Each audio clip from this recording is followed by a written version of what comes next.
Assalamualaikum warahmatullahi wabarakatuh. Apa kabar Ustadz? Waalaikumsalam warahmatullahi wabarakatuh. Baik, sehat ya Ustadz Alhamdulillah. ya? Alhamdulillah sehat. Alhamdulillah.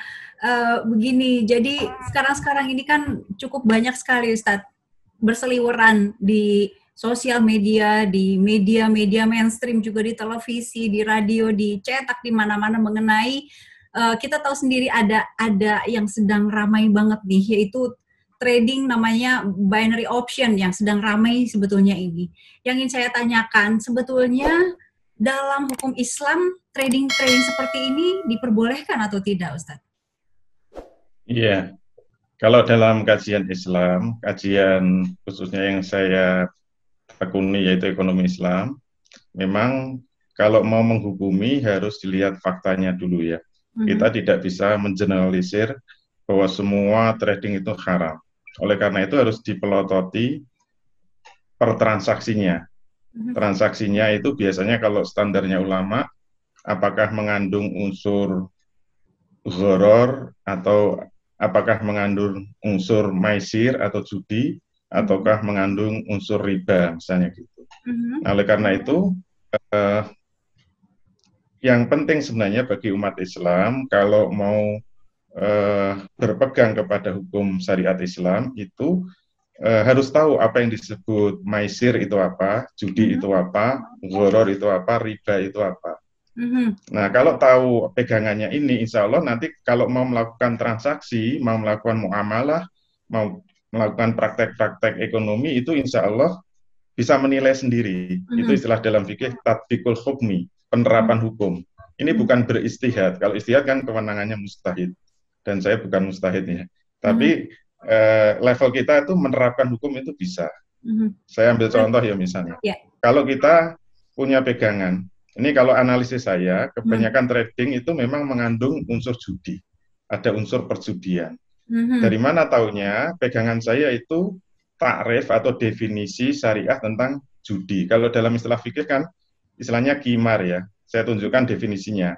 Al-qimaru huwa kullu la'bin yustaratu fihi ayyukhadzal ghalibu minal maghlubi syai'an. Jadi yang disebut judi kalau istilah fikih itu qimar atau maisir ya. Itu definisinya apa? Kullu la'bin, setiap permainan. Jadi ada permainannya, ada unsur spekulasinya, ada unsur untung-untungannya. Yustarotu fihi, yang disyaratkan di dalamnya itu ayyukhadzal ghalibu, pemenangnya itu mengambil sesuatu minal maghlubi syai'an, dari yang kalah gitu loh. Makanya kalau dari definisi ini bisa kita pegang, judi itu unsurnya paling tidak ada 4. Yang pertama, ada pihak-pihak yang berjudi. Oke. Kemudian yang kedua, ada harta yang dipertaruhkan. Harus ada setoran uang yang dipertaruhkan. Kemudian yang ketiga, ada sesuatu yang dijadikan permainan atau spekulasi. Ada unsur untung-untungannya. Terus yang keempat, ada yang menang, ada yang kalah. Cirinya apa? Yang menang mengambil harta yang dipertaruhkan dari yang kalah. Nah, walaupun cuma main-main, misalnya nonton TV ya, nonton TV misalnya nonton sepak bola, misalnya misalnya klub A melawan klub B, terus kita main-main, ayo taruhan 1 jutaan, kumpul 2 juta, kita tebak-tebakan siapa yang menang, siapa yang kalah. Yang tebakannya cocok itu dapat 2 juta, berarti yang kalah kehilangan 1 juta. Itu sudah judi, walaupun cuma duduk di sofa di depan TV. Iya. Nah, kalau kita ngerti apa yang disebut dengan judi, insya Allah kita bisa masuk dalam transaksi-transaksi trading itu. Kebanyakan memang ada unsur perjudian. Iya. Misalnya jual beli saham ya. Iya. Jual beli saham kan itu kan ada di pasar primer, ada pasar sekunder. Nah, main judinya itu kebanyakan di pasar sekunder. Misalnya kalau transaksinya short sale ya. Short sale itu kan deal-nya itu sekarang. Berapa saham yang kita jual, kemudian harganya berapa, kesepakatannya sekarang, tapi serah terimanya seminggu lagi misalnya, atau 2 minggu lagi. Kenapa harus nunggu 2 minggu atau sebulan? Ya, ada unsur untung-untungannya. Nanti kan seminggu kemudian atau sebulan kemudian ada yang harga saham itu ada yang naik, ada yang turun. Nah, pasti nanti ada yang untung, ada yang buntung, ada yang rugi. Nah, kayak gitu sudah, menurut pemahaman saya itu sudah perjudian. Dan kebanyakan begitu. Baik, baik. Termasuk binary option tadi itu yang Yeah. itu paling jelas itu. Karena yang awalannya kan mesti harus ada deposit. Berarti ada uang yang distorkan dulu. Kemudian ada apa? Ada bandarnya istilahnya. Yeah. Ada pemain-pemainnya. Terus kemudian ada sesuatu yang jadi tebak-tebakan, itu murni tebak-tebakan kan? Kan biasanya hitungannya menit ya, menit atau jam gitu. Nanti suruh ngeklik apakah kan ada yang up, ada yang down gitu. Apakah naik apa turun? Kalau naik berarti cocok. Kalau turun berarti kita lose gitu ya. Nah, itu kan murni judi, murni judi. Nah, kebanyakan kalau dalam bahasa yang modern disebut itu trading, kayaknya itu canggih, itu aktivitas ekonomi tingkat tinggi. Ya Allah, itu sebenarnya kan judi. Kalau yang dipegang itu adalah takrif tadi atau definisi tentang judi. Itu pegangan saya begitu. Baik, ini kan ada yang untung, ada yang kalah, kemudian ada pihak-pihak yang berjudi, kemudian tadi ada spekulasi, berarti sudah lengkap sebetulnya ya, Ustadz. Kalau misalnya kita bisa, kalau boleh saya simpulkan nih bahwa sebetulnya yang banyak terjadi sekarang transaksi yang nggak kelihatan ini lebih banyak judinya gitu ya. Kalau binary option jelaskan itu. Kalau untuk kripto seperti itu masuk di dalam perjudian atau tidak? Atau jenis seperti ini? Kalau kripto itu memang bahasanya agak lebih dalam ya. Ini tidak sesederhana yang tadi kita jelaskan. Kalau kripto itu kan masalahnya dia penerbitnya atau mungkin kelompok yang mau menggunakan itu kan memang niatnya itu pengennya dijadikan sebagai mata uang. Betul. Nah, kalau dalam Islam itu memang sudah ada tuntunan dalam fikih Islam ya, kita pegangannya fikih Islam yang disebut mata uang yang sah itu paling tidak ada tiga unsur yang harus terpenuhi. Yang pertama itu apa? Kalau istilah Arabnya itu ada unsur nuqudiyah, kemudian ada unsur tsamaniyah. Ini yang penting dua ini dulu. Kemudian yang ketiga nanti harus maklum, tidak boleh majhul. Nah, yang pertama itu harus ada unsur nuqudiyah. Nuqudiyah itu yang disebut mata uang itu memang harus bisa menjadi alat tukar yang terbuka yang bisa digunakan oleh semua masyarakat. Itu yang namanya uang itu harus punya sifat nuqudiyah. Tidak boleh eksklusif. Kalau kripto itu kan eksklusif, hanya kelompok tertentu aja yang pakai dan hanya bisa digunakan untuk komoditas tertentu saja gitu loh. Itu syarat pertama sudah nggak memenuhi. Kemudian syarat kedua itu ada unsur samaniyah, yaitu bisa digunakan sebagai standar nilai. Uang itu harus bisa mengukur secara objektif setiap barang yang akan dibeli. Itu sifat samaniyah gitu loh. Nah, kalau kripto itu tidak bisa secara terbuka bisa digunakan untuk membeli semua barang secara objektif tidak bisa. Ada sifat eksklusivitasnya itu. Kemudian yang ketiga tidak boleh majhul. Majhul itu maknanya apa? Semua transaksi dalam Islam itu tidak boleh ada unsur yang tidak jelas. Nah, dalam hal ini yang terkena di dalam kripto itu penerbitnya nggak jelas. Semua muamalah Islam itu harus maklum. Siapa pembelinya, siapa penjualnya. Nanti kalau palsu itu, kita itu ngeklaimnya kemana. Itu kan harus jelas. Kalau tidak jelas itu majhul. Semua transaksi yang majhul, itulah yang kena ghorornya tadi. Nah, itu ghoror itu ada ketidakjelasan atau ketidakpastian.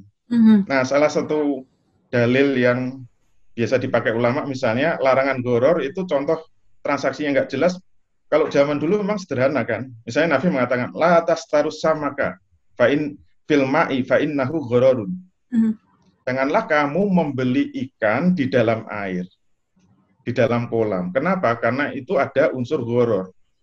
Itu contoh. Kalau dulu kan sederhana, membeli ikan dalam kolam atau membeli kucing dalam karung. Membeli sapi di dalam. Kalau contoh yang sederhana itu zaman Nabi dicontohkan membeli ikan dalam kolam yang keruh. Itu kan nggak jelas jumlah ikannya berapa. Itu namanya majhul, tidak jelas. Kenapa? Itu haram karena mengandung unsur gharar atau uncertainty, ketidakpastian. Nah, itu bedanya judi dengan gharar. Kalau gharar itu uncertainty, kalau judi itu speculation. Ada unsur untung-untungan atau spekulasi. Kalau ini kan kalau pembelinya kan jelas, uangnya diserahkan jelas, tapi barang yang diterima nggak jelas. Itu namanya gharar. Dalam kripto juga begitu. Membeli kan bisa pakai dolar, pakai rupiah, itu jelas. Tapi kalau kriptonya nggak jelas, siapa penerbitnya, wujudnya kayak apa. Semua transaksi di dalam muamalah Islam kalau ada unsur majhul atau unsur yang tidak jelas itu haram hukumnya. Tidak sah gitu loh. Baik. Gitu ya. Kalau kripto memang agak agak berat penjelasannya. Ya, jadi memang sekarang itu seperti ada banyak orang yang bikin mata uang sendiri, kripto sendiri gitu loh. Kemudian diperjualbelikan juga gitu. Jadi hal yang seperti ini seperti sedang tren banget sekarang kan, kayak anak-anak muda itu kayak yang ketika sudah punya kripto, bicara tentang kripto itu udah kayak paling keren banget gitu kalau misalnya sebutnya udah seperti yang zaman sekarang banget. Tapi kalau kita balikan lagi ke hukum Islam, ternyata hal-hal yang seperti ini justru sebaiknya dijauhi begitu ya. Ya kalau disebut haram itu harus dijauhi. Ya. Haram itu bahayanya apa? Kalau kita dapat keuntungan ya, dapat hasil dari bisnis itu, uang yang kita terima itu haram, semua pemanfaatannya itu haram, masalahnya itu. Jadi kadang-kadang umat Islam nggak menyadari, karena ada kaidah ma hurrima akhduhu hurrima ita'uhu. Itu kaidah fikihnya begitu. Apa-apa yang kita dapatkan itu haram, maka memberikannya juga haram. Kadang-kadang orang dengan mudah korupsi ya misalnya. Ya saya korupsi nggak apa-apa, nanti ada pencucian uang, bisa saya sodakohkan, bisa gunakan naik haji atau umroh, seakan-akan itu pencucian uang kemudian jadi halal, dapat pahala. Padahal kita itu korupsi haram, duit korupsi itu dimanfaatkan untuk apa saja haram. Digunakan naik haji ya haram, untuk umroh haram, disodakohkan haram, diinfakkan haram, semuanya haram. Yang itu harus dipahami. Ustadz? Yang menerima tadi infak, sodakoh, kemudian yang memanfaatkan masjid hasil uang-uang seperti ini, mereka kalau yang menerima, yang menerima nggak apa-apa, yang menerima kan nggak tahu. Yang dosa itu yang memberi, kalau yang terima kan nggak tahu. Iya. Kalau tahu, nah itu harus ditolak kalau hasil korupsi kayak gitu. Kalau Bitcoin itu gimana, Ustadz? Bitcoin itu salah satu merek dari kripto kan. Kalau cryptocurrency itu nama umumnya ya. Tapi kemudian kripto itu kan ada apa? Ada merek-mereknya ya, jenis-jenisnya. Yang paling ngetop memang Bitcoin. Kalau memang kripto itu tidak sah sebagai mata uang, berarti ya nama-nama apa merek-merek cryptocurrency seperti Bitcoin ya sama. Kalau anak-anak teman-teman kita, sekitar kita, saudara kita tidak tahu saat bahwa membeli, jual beli kripto itu adalah ada unsur haram, tidak tahu mereka gitu. Karena mungkin karena ikut-ikutan atau bagaimana gitu. Itu gimana? Ya, sebagai orang Islam itu kan harusnya menyadari bahwa semua amal itu terikat dengan hukum syariat. Makanya ada kaidah dari ulama, al-aslu fil af'al at-taqayyudu bi hukmi syar'i. Asal dari semua perbuatan itu wajib terikat hukum syariat. Jadi orang Islam itu kalau beramal tidak tahu status hukumnya, walaupun mohon maaf ya, walaupun kebetulan benar itu tetap nggak ada pahalanya. Kebetulan baik nggak ada pahalanya. Karena Nabi mengatakan man amila amalan laisa alaihi amruna fahuwa raddun. Barang siapa yang beramal dengan satu amalan yang tidak melalui perintahku, tidak melalui jalanku, maka amalan itu tertolak. Sebaik apapun nggak tahu hukum syariatnya tertolak. Itu harusnya menjadi pegangan bagi setiap orang Islam. Siapapun orang Islam kalau mengaku dirinya beragama Islam, dalam beramal harus kalau nggak tahu ya tanya sama yang tahu gitu loh. Fas'alu ahla dzikri in kuntum la ta'lamun. Itu kan perintah Quran begitu. Bertanyalah kepada ahli zikri, itu maksudnya ahli Al-Quran, ahli agama jika kamu tidak tahu. Karena apa? Semua amal itu kan sekecil apapun akan dimintai pertanggungjawaban oleh Allah. Iya. Nah, itu seharusnya menjadi pegangan. Nah, sekarang itu kan sudah nggak mikir halal haram lagi. Yang dipikir cuma yang penting banyak, yang penting mudah dapat banyak, itu yang dikejar. Iya, Itu iya. sudah, ya itu kan sudah bukan orang Islam lagi, itu sudah sangat kapitalistik. Iya, iya, iya, iya. Ya.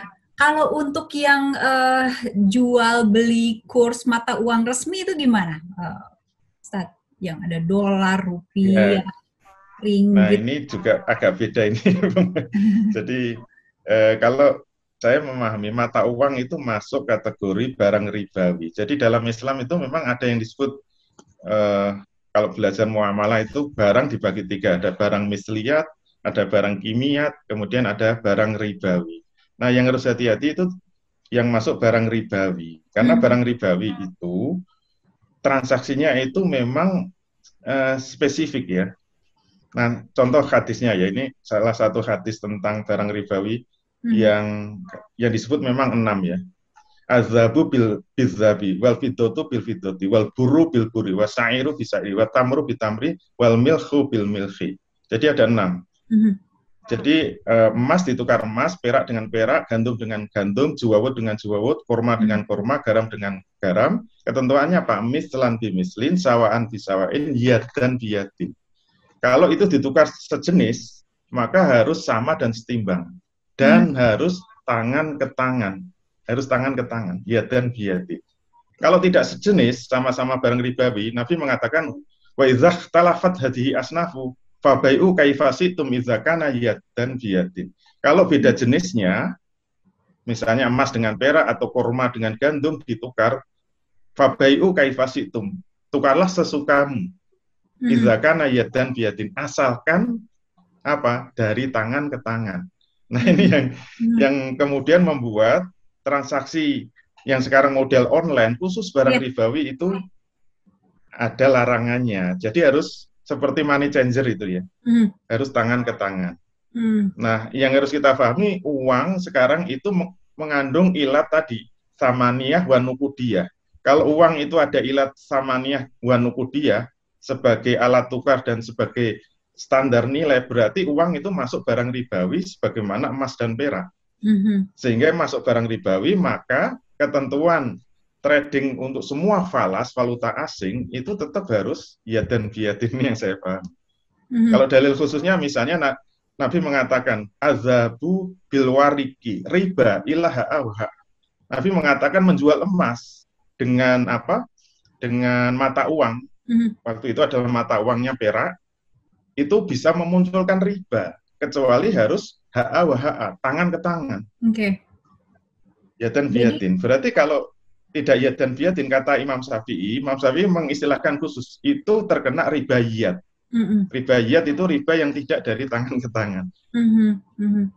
Jadi boleh suka sama suka, tapi harus tangan ke tangan. Nah, itu yang agak repot kalau sekarang nggak hati-hati. Zaman sekarang ini kan sudah jarang sekali transaksi dari tangan ke tangan ya, Ustadz. Maksudnya kan ada... Kalau tidak barang ribawi nggak apa-apa. Oke. Misalnya cuma beli handphone atau cuma beli beli komputer itu lewat online nggak apa-apa. Nah, yang barang riba itu kan cuma 6 itu aja yang harus diwaspadai. Kalau mau masuk Ramadan ini kurma itu masuk. Oh gitu, oke. Ya harus hati-hati aja. Oke, baik. Semua barang ribawi hati-hati karena kena riba itu, wah Masya Allah dosanya besar sekali itu kalau dilanggar. Iya. Di zaman yang seperti sekarang ini, Ustaz, segala macam serba digital, segala macam sudah sudah sulit itu untuk dari tangan ke tangan begitu, dan orang jarang ketemu apalagi dengan adanya pandemi seperti ini. Jadi lebih banyak lewat digital dan lain-lain. Nah, gimana caranya supaya kami semua ini terhindar dari haramnya transaksi? Ustaz, ada tips-tips nggak? Iya, sebenarnya ya kuncinya tetap harus mengkaji muamalah Islam. Kalau sekarang memang ustadz-ustadz jarang yang mau menekuni muamalah. Jadi kalau pengajian itu yang selalu dibahas kan memang masalah ibadah atau masalah akidah atau masalah akhlak ya tidak masalah. Tapi sayangnya untuk muamalah ini paling jarang. Oleh karena itu saya sendiri prihatin. Ini bukan perkara yang sederhana memang gitu. Ya walaupun bisa kita sederhanakan. Misalnya tadi seperti yang saya sampaikan, kalau mau transaksi, pegangan pertama apa? Jenis barangnya harus jelas dulu. Itu barang misliat atau barang kimiat atau barang ribawi, karena itu hukumnya beda-beda. Barang misliat misalnya, barang misliat itu barang yang ada padanannya, yang kalau mentransaksikan tidak perlu ada deskripsi barangnya, tapi cukup menanyakan kadarnya saja. Misalnya barang-barang pertanian kebanyakan, misalnya beli beras itu kan cuma nanya berapa kilo gitu. Jadi ciri barang kimiat itu transaksinya itu hanya didasarkan pada beratnya atau berdasarkan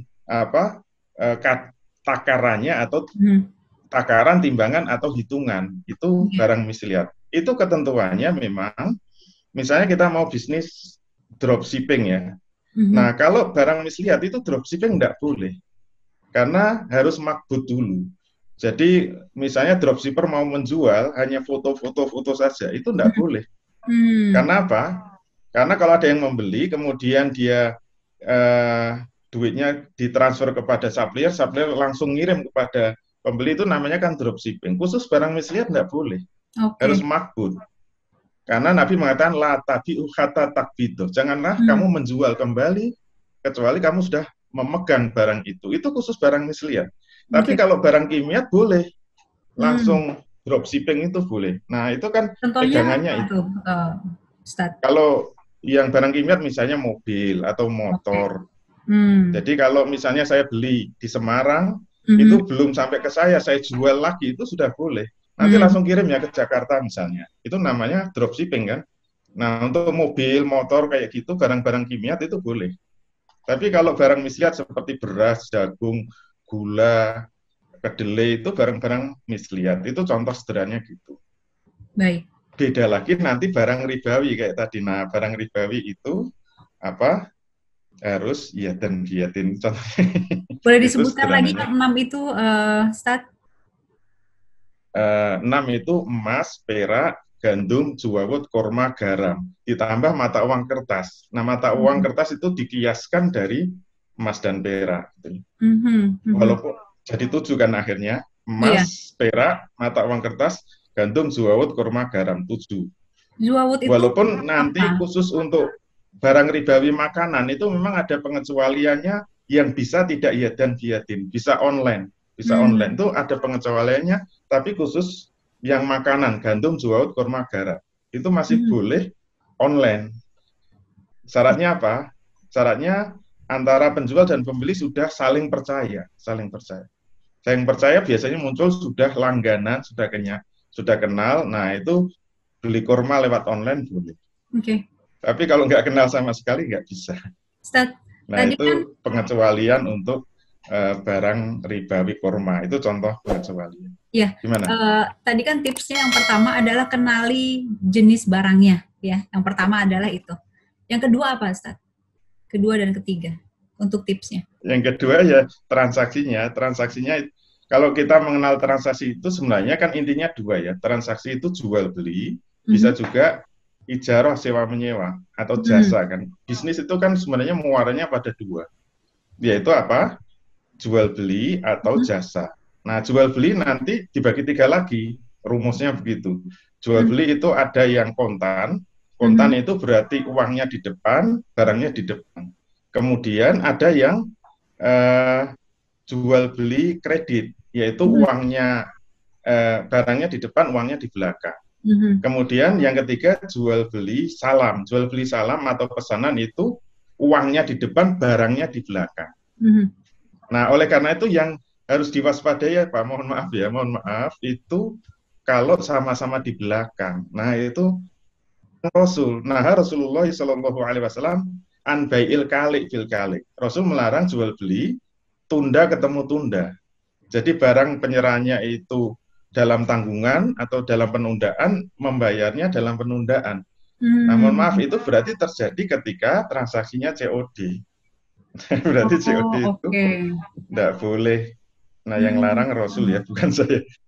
Kena kalik bil kalik. Bolehnya itu salah satu tunda boleh, salah satu tunda boleh. Makanya kalau mau online, sudah deal harganya, barangnya sudah oke, segera transfer. Pembeli harus transfer, baru barang dikirim, supaya tidak terjadi kalik bil kalik. Nah, itu kalau mau mengikuti muamalah Islam, jangan barangnya sampai baru dibayar, itu terkena tunda ketemu tunda, kalik fil kalik, itu haram hukumnya. Nah, yang dibolehkan itu apa? Begitu deal langsung transfer. Nah, berarti bayarnya di depan, barangnya kan baru belakangan. Salah satu tunda boleh, kalau salah dua tidak boleh. Walaupun dapat 8 ya, salah 2. Salah 3 dapat 7. Oke. Yang pertama tadi jenis barangnya, yang kedua transaksinya ya, Ustadz ya. Ada tips yang ketiga? Ya, nanti masih ada turunan-turunannya kalau apa? Kalau jual beli kredit nanti kan pakai jaminan atau tidak. Kalau pakai jaminan nanti kena hukum rohen ya, kena hukum gade atau rohen atau jaminan. Atau kalau nggak ada jaminan tapi tetap ada yang menjaminnya, nah itu kena doman atau kafalah, itu hukum penjaminan atau insurance, asuransi. Nah itu nanti bisa kena pembahasan hukum asuransi itu halal atau haram.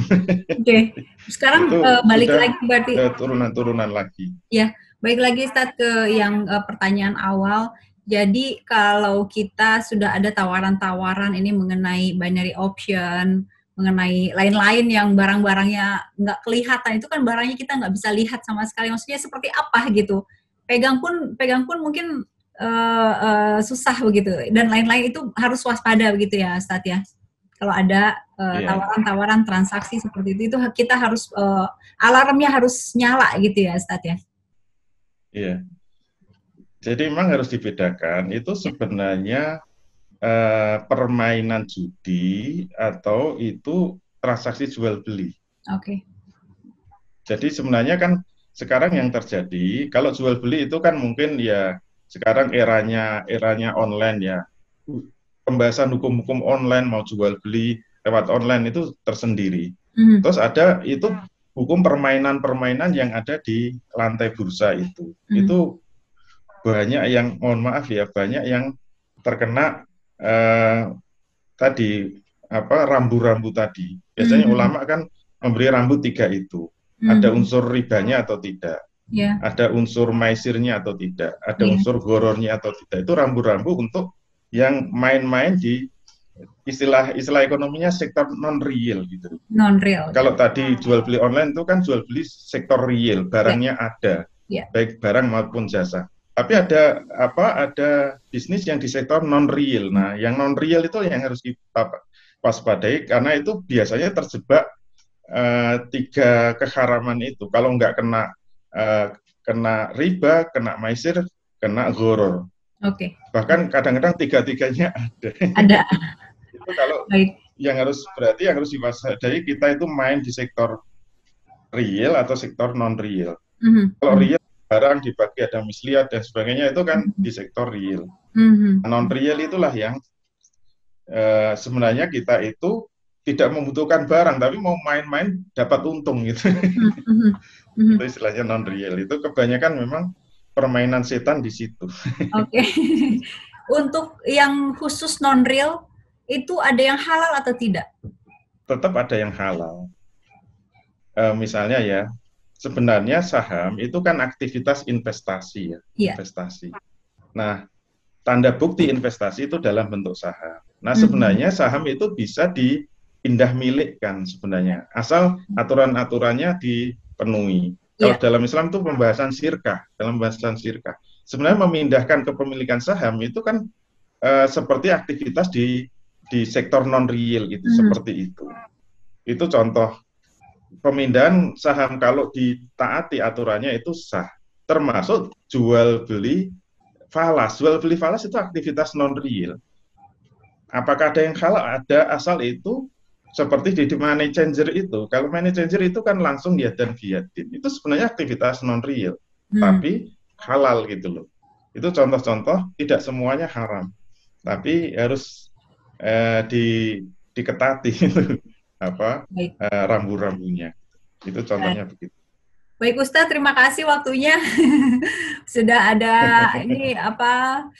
ilmu-ilmu baru yang ya walaupun masih banyak turunan yang belum sempat dibahas ya Ustadz, tapi ya mungkin lain kali kalau biasanya kalau di bangku kuliah bisa 3 semester untuk muamalah 1, 2, 3. Ya, baik. Terima kasih Ustadz Dwi Condro Triyono PhD untuk waktunya. Mudah-mudahan kapan-kapan kita bisa bertemu lagi. Tetap sehat ya Ustadz ya. Amin. Baik. Assalamualaikum warahmatullahi wabarakatuh. Waalaikumsalam warahmatullahi wabarakatuh.